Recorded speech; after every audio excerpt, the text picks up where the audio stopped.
breaking fucking records radio.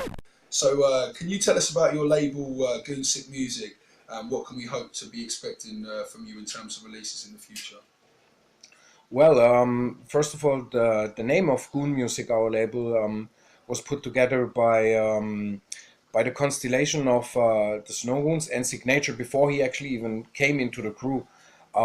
That's why we write Goon Music, like Goon from the Snowgoons, obviously. Music is obviously the music we're doing, and but we're gonna write it like Musick. So the Sig at the end stands for Signature's name. So it's the combination basically of Snowgoons and Signature. Wow.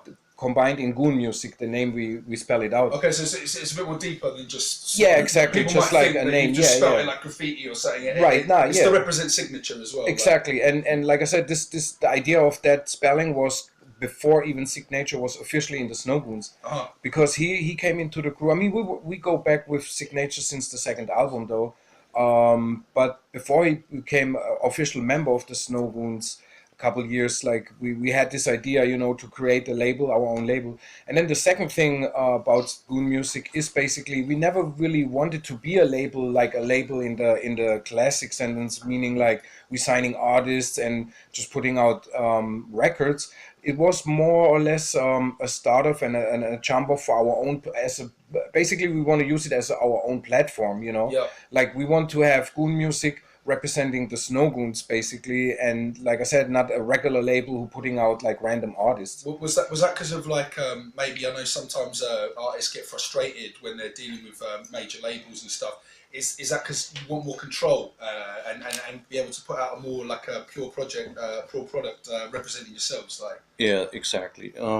More control is one thing. Owning your own music is the other.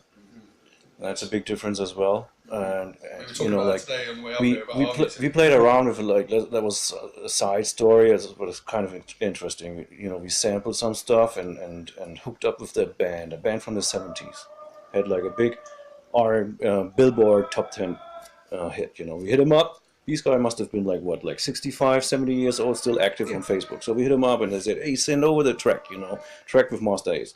And they was listening to it and said, "Wow, banging, you know, and we're all down, but you got to go through our label." What's your label? Universal in LA.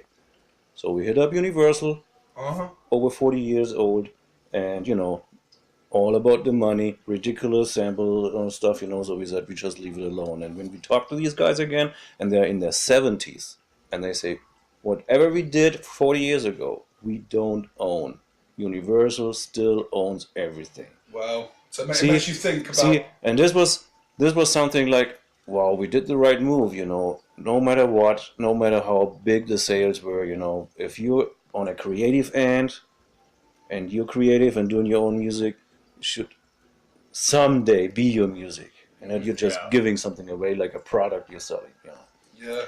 So we're happy that we're doing our own stuff. So this giving us control and also giving us like everything inside our own pockets, and that's the way to go.